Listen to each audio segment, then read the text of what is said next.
Hello and welcome. I am Dr. Lara, a clinical pharmacist specializing in functional medicine, as well as a certified yoga teacher and Reiki master. I run a truly integrative health coaching practice encompassing functional medicine lab testing, yoga and meditation, and a sprinkling of Reiki energy medicine. Join me here on Light Body Radio to break through your health plateau and come into alignment with your natural vitality.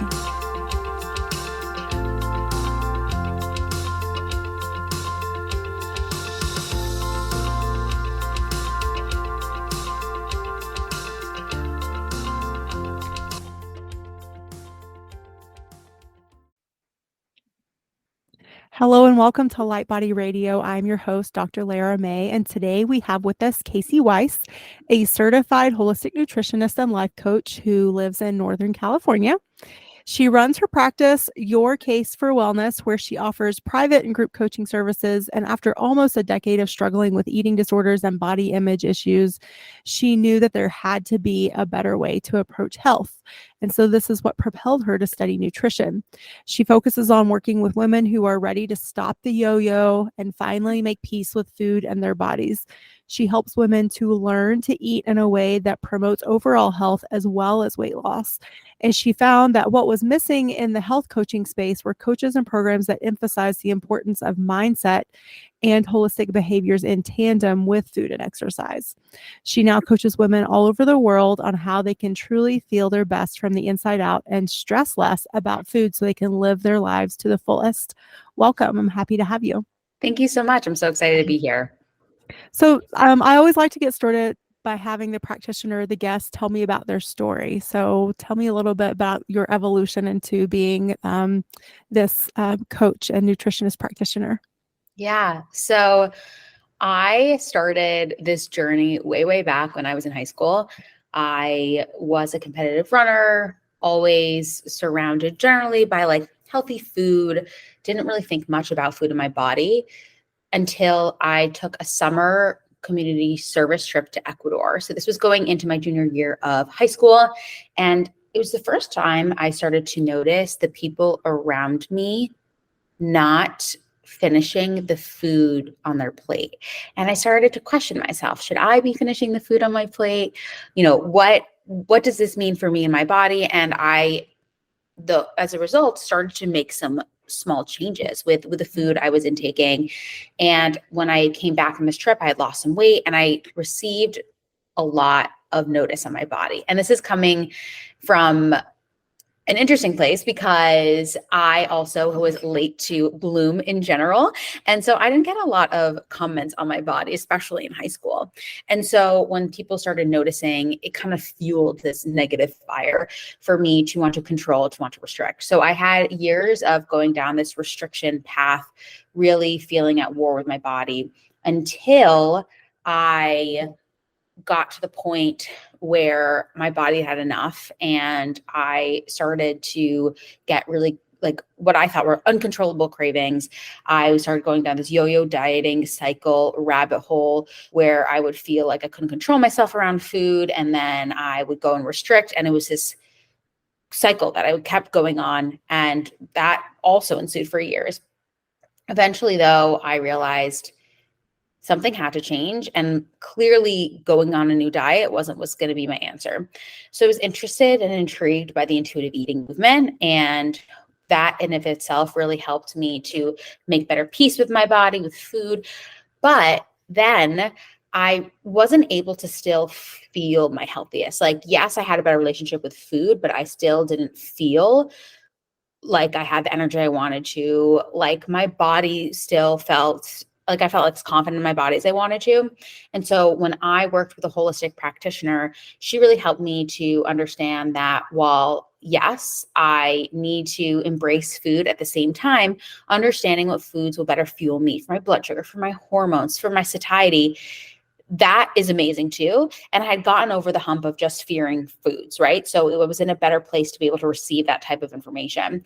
And so from there, I was able to restore my cycle. I was able to shed the excess weight that did not serve me. I was able to achieve a body and maintain it in a way that was actually healthy and be able to enjoy my life, go out to eat, go and travel and not worry and not stress all the time. And with that newfound knowledge and inspiration, I went back, just as you said, to get my nutrition certifications, eventually even got a life coaching certification, because I noticed how important it was. Like, yes, understanding the nutrition is important, but at the end of the day, what is really where it really starts is in your head and how you think about yourself and how you think about your body.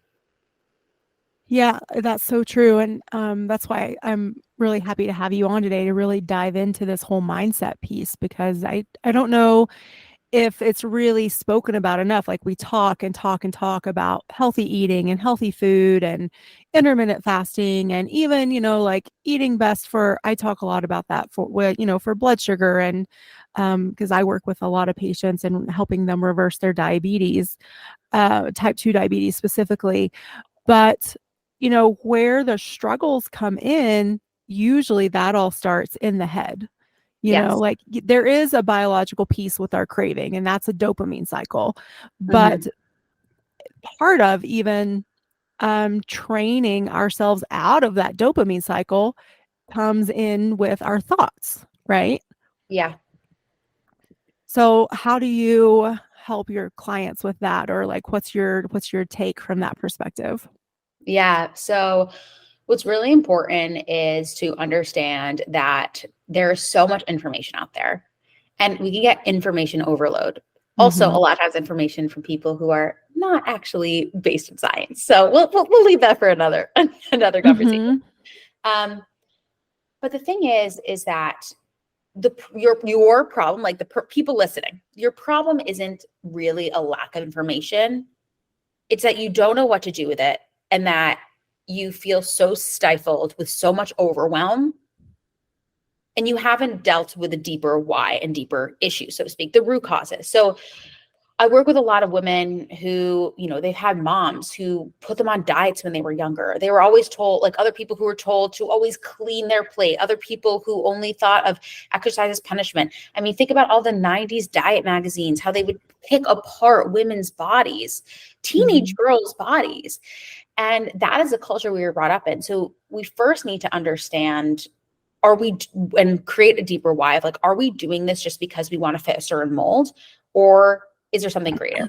And so 90% of the women who come to me want to lose weight, and they end up losing weight, but we don't focus on weight. I never ask them their weight.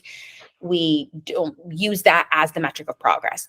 We think about how their life would ideally look.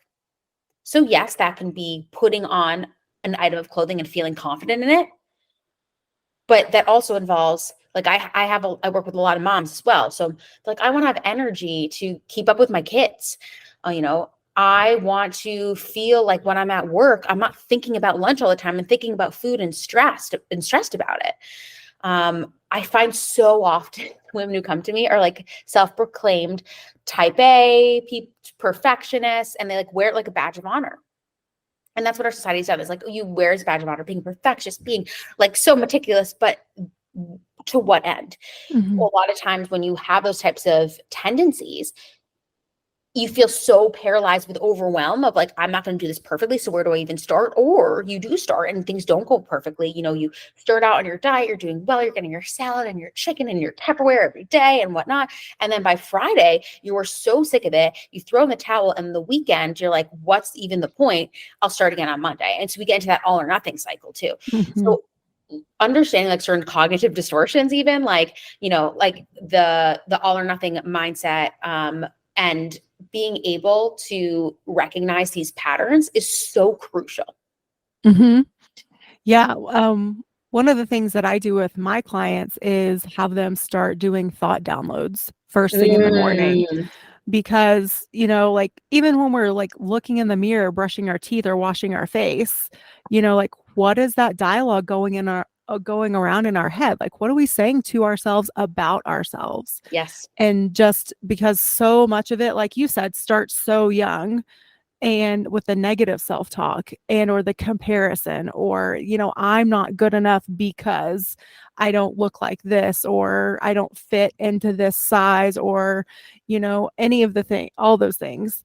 And so it's really, I think, a really powerful place to start is just even evaluating your own self-talk and Mhm. starting to again, like come to it from a place of non-judgment. Like we don't do this to give yourself another outlet of beating up on yourself. It's a step of awareness. So then we can actually come to it from a place of compassion and love, which can be so foreign. And trust me, like I've been there, been through it myself, Yeah. which is one of the reasons I teach it and do it, because I know how powerful and what a big shift it can create. I love that you say that, because also something that you said is not to just quiet all that information, because if you just say, I'm not supposed to have these thoughts, that's not helpful, honestly. Right. It's okay to sometimes have thoughts that like, I'm not good enough or I'm fat. Like, I don't want anyone to have these thoughts, but to just say like, I can't have those thoughts is not helpful. What we have to understand though is that we can then choose which thoughts that we put weight to. We can choose what thoughts we want to continue to think. So one practice that I will say, and I bet you do a very similar thing. When you have a thought that comes up, you can label that as old you thinking. So you can say like, that's old Casey, like what thoughts? New Casey think this way. So you're able to redirect. So you're not saying, I can't believe I have these thoughts, or getting mad at yourself, because then again, that perpetuates that cycle. It's like when we overeat, the worst thing that you can do about after overeat is to get mad at yourself. And you're like, well, I thought I'm supposed to do that, because in our culture, in our society, when we do something bad, we're punished even more. So we do something, we feel guilty for, and then we're punished even more. Of course, I'm not saying how people should raise their children. And then there's obviously a time and place for punishment. But at the same time, we then take those same concepts and put them on ourselves. So we overeat. We feel like crap about ourselves for overeating. We already feel in our stomach, in our head, in our whole body, we feel like crap. And then we think I should punish myself even more. I should get even more mad about myself. I should have more shame and guilt about it. And then what happens? We feel even crappier. And what happens when you feel like crap and you don't have energy and you're sad?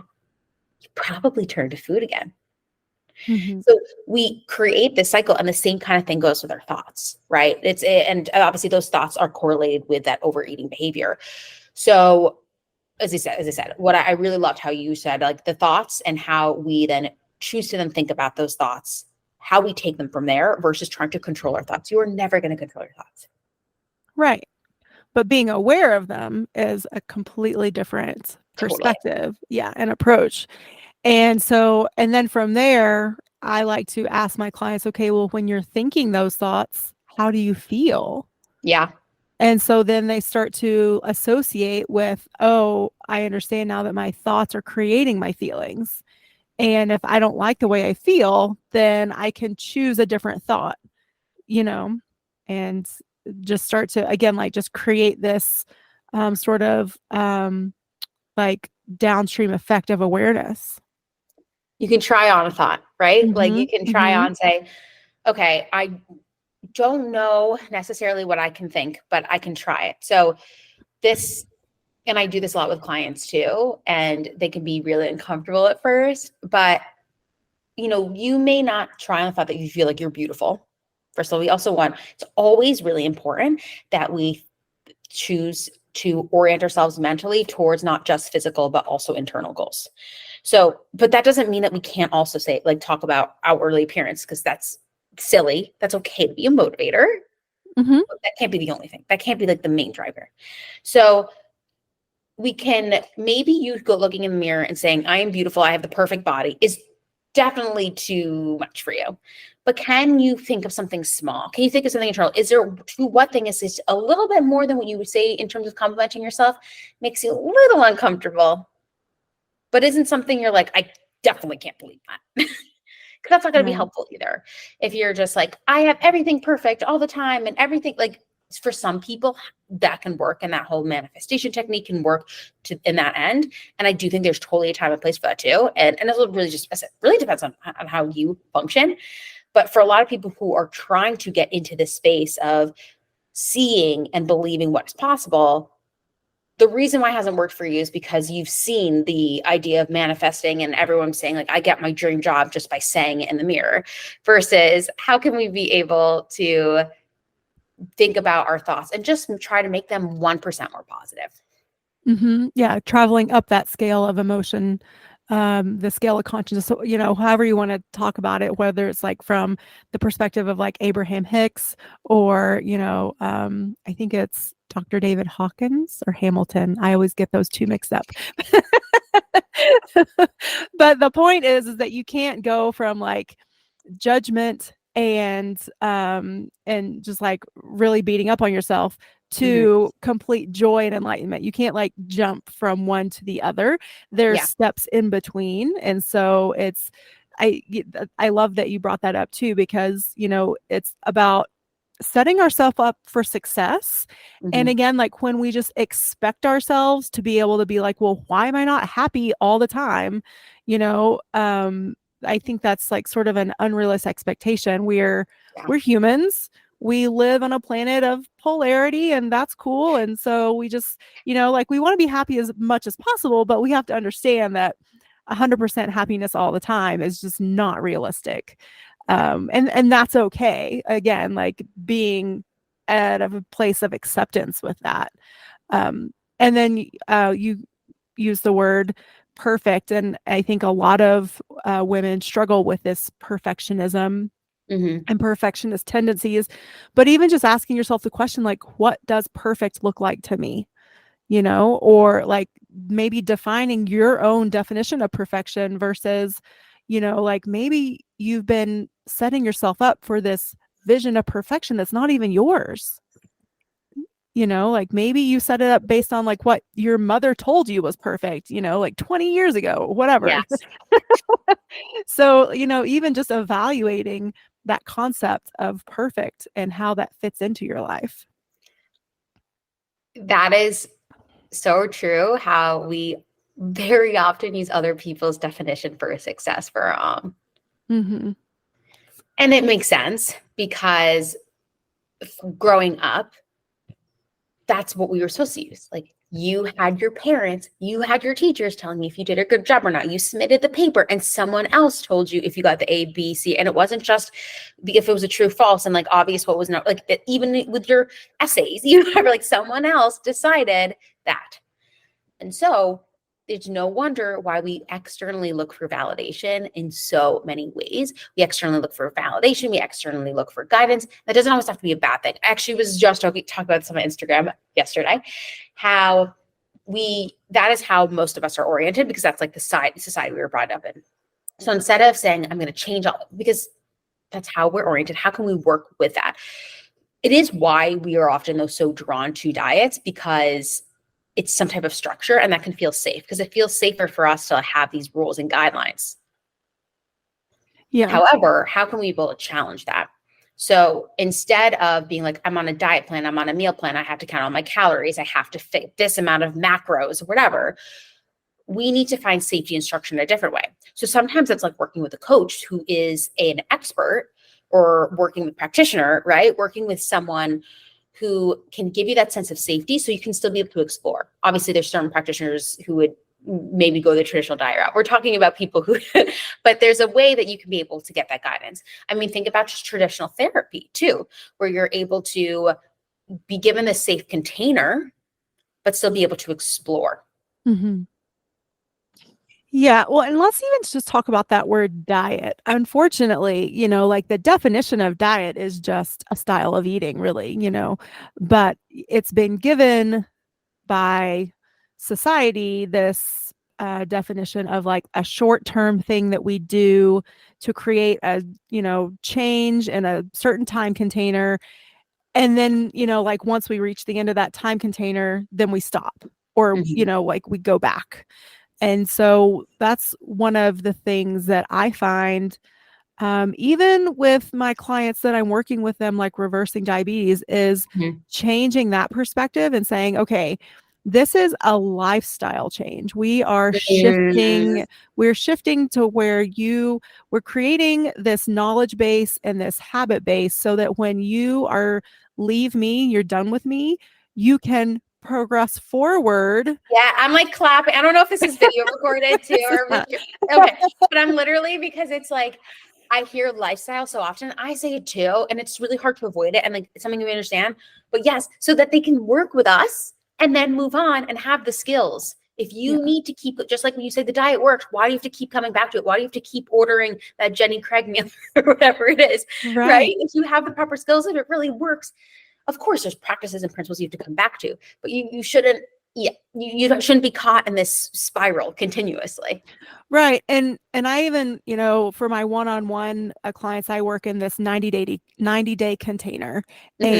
And, especially like when we're reversing type 2 diabetes, it can be, a lot of things that at the time probably seem like short-lived or short-term.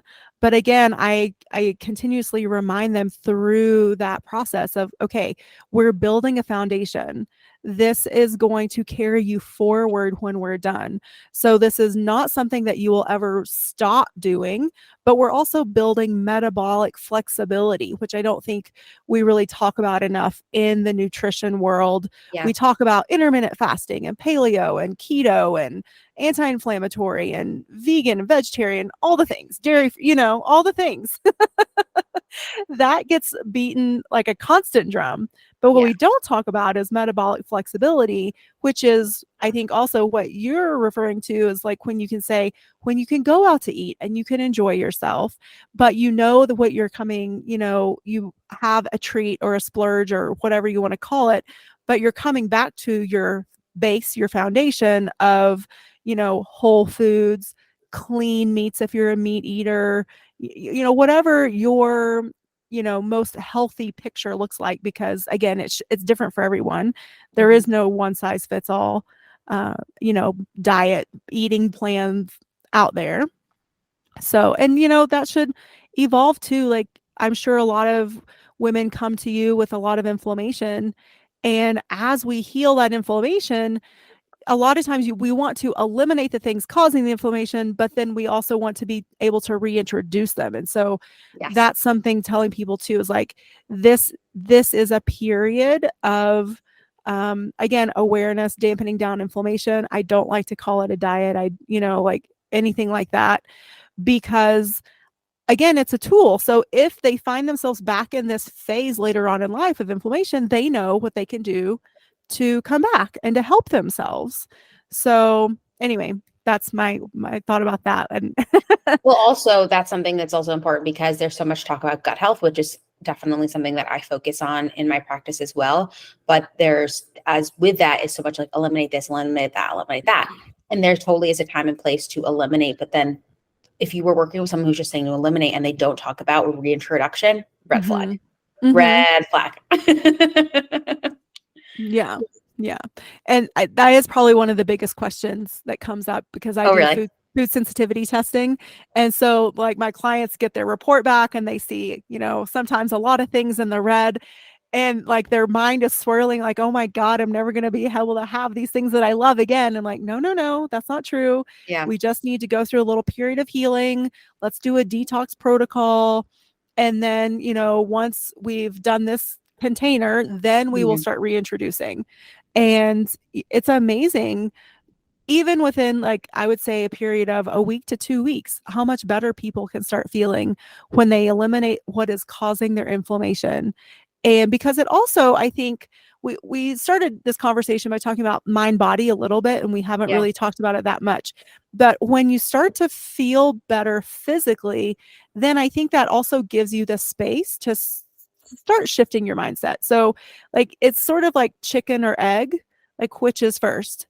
Body feeling better or mindset shift? Hmm. You can come at it from either direction, but I think, people start to give themselves that permission if they're seeing and feeling physically better and different.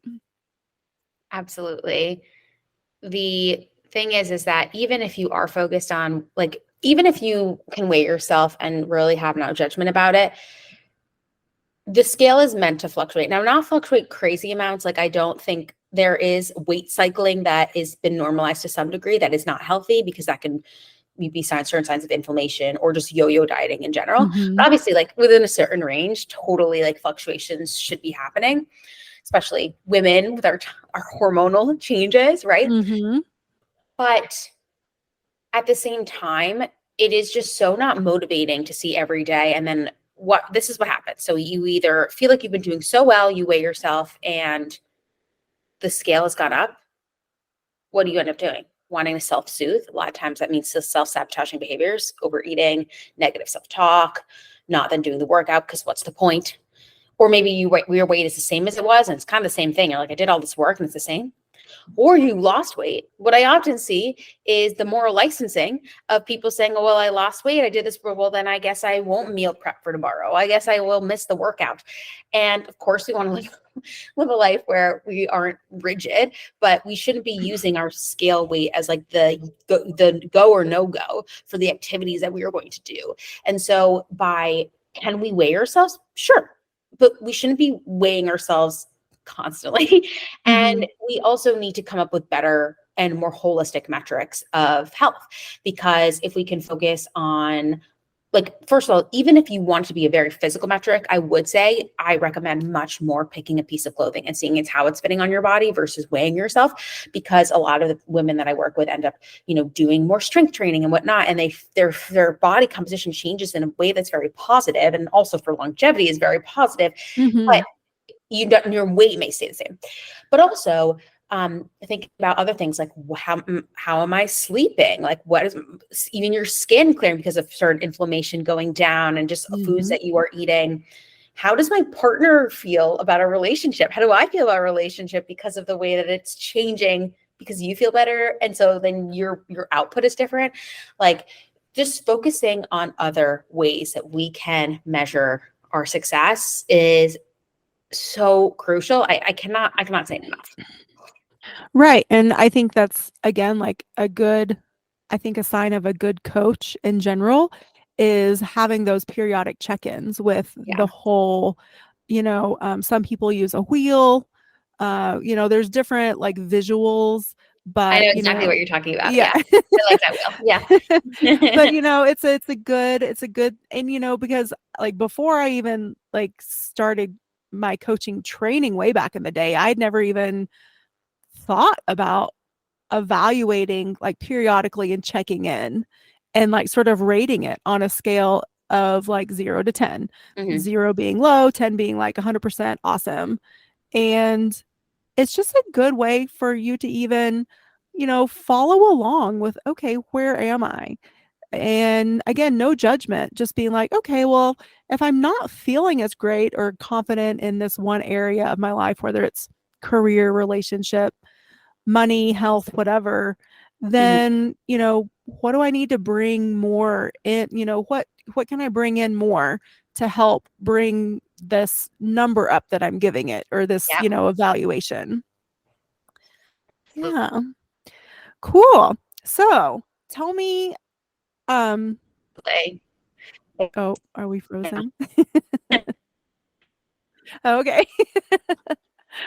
So, let's see.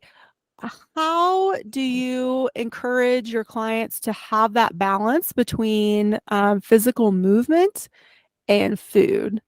Because I know, like, I'm an athlete as well. And I think for those of us that were especially, raised as athletes through childhood and adolescence, I think it's a lot easier for us to incorporate exercise and movement versus those that didn't or weren't, didn't have that experience growing up. And so, I've often found that to be a challenge as a coach, is to like help my clients build a movement practice from a place with like really no previous habitual, commitment to that movement.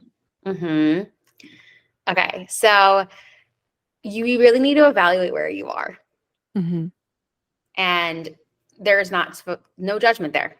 Right. And if you're at a lower place, if you're not as fit, that's freaking awesome. There's so much more we can do. So I actually have a client who is absolutely phenomenal. She wasn't working out at all when we started working together. And one thing that has been really helpful is we started having her do classes, because then she could make sure that she was getting proper form checked. I will say, doing at-home videos and whatnot can be really accessible. And I think that to start out, really focusing on foundational exercises. So really focusing on things, what can be really great for people are things like Pilates, that are really core based, but also really building and core isn't just your abs, everyone. Like this is your whole like foundation. And so really building up on that. Also, they don't require high weight, which is really helpful for people trying to get started with that. But I would say if you are able to, going to in person a class to be able to see other people, get some feedback is very helpful from form, because we can hurt ourselves through exercise. I also say walking every single day. And it doesn't have to be 10,000 steps every day. It doesn't have to be a certain amount of number. Can having steps be helpful? Yeah, people love that. And I think that's awesome. But it doesn't have to be what we're using as the metric, but getting in low impact cardio movement.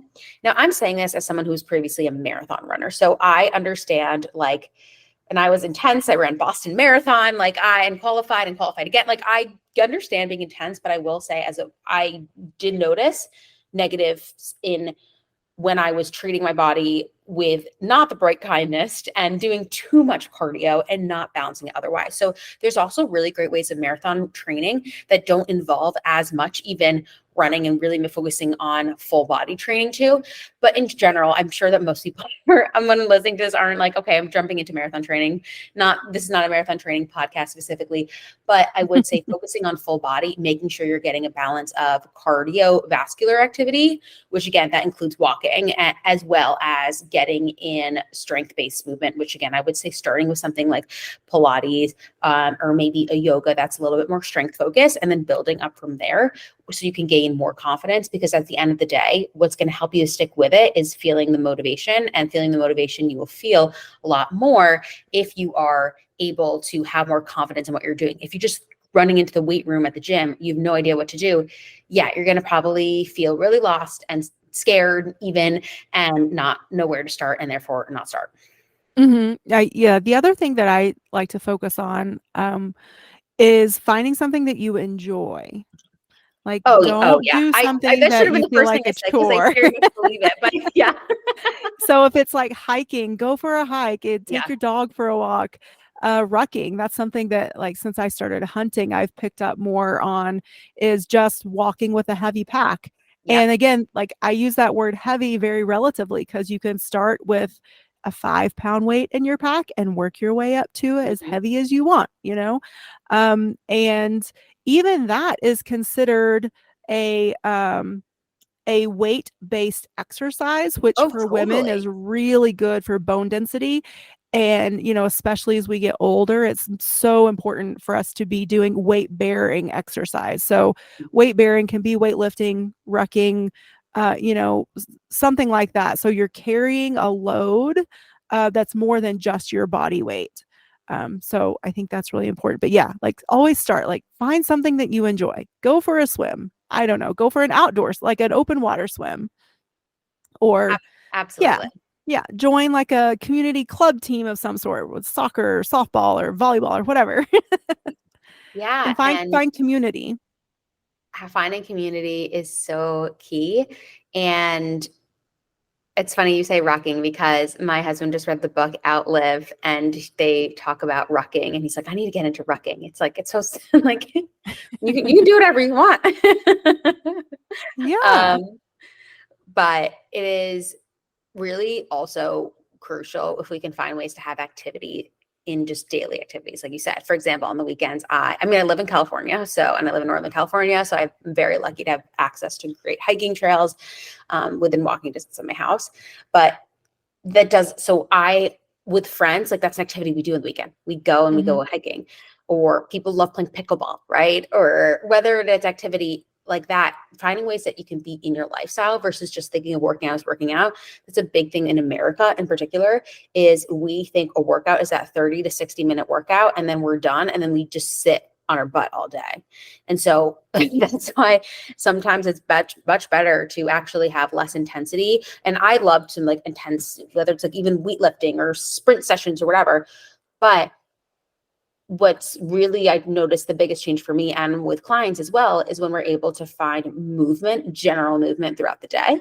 It's also better for our blood sugar, better for our cortisol levels, if we can be able to implement that in a way that doesn't feel like exercise. You're going to be moving your body a lot more and you're going to be a lot happier because of it. Yeah. Like you mentioned, sort of that 10,000 step marker that a lot of people use as the Mm-hmm. sort of gauge, like, am I getting enough movement? But even just breaking that up. So, like, maybe go for like a 10-minute walk first thing in the morning with your dog, or like right after your breakfast, like creating just that little bit of time, 10 minutes, whatever, before you go to work. And then, like try to get up periodically from your desk at work and maybe walk around the building, walk up and down the hall, maybe find a stairwell, go up and down some stairs for a minute, and then on your lunch break maybe walk a little more. So you're breaking it up and you're merging it in, like you said, throughout the whole day. And Yeah. so that even on those days where you literally don't have time to commit to a gym workout, you're still getting movement and your body is still participating in that natural thing that it's evolutionarily supposed to. Mm-hmm. Like evolutionarily we were not meant to just sit. No, no, no, So no.